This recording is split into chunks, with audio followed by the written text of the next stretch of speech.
If you like this video, don't forget to smash the like button and subscribe and stay informed. Addicted to Macintosh.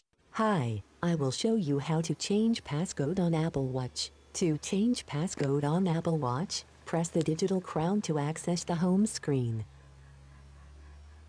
Next, scroll around and find the Settings app. Tap on it to proceed. Next, in the Settings menu, scroll down and tap on Passcode to continue. Now, you'll find the options to turn off passcode or change it. Tap on Change Passcode. Next, type in your current passcode first for verification. Now, type in your new preferred passcode.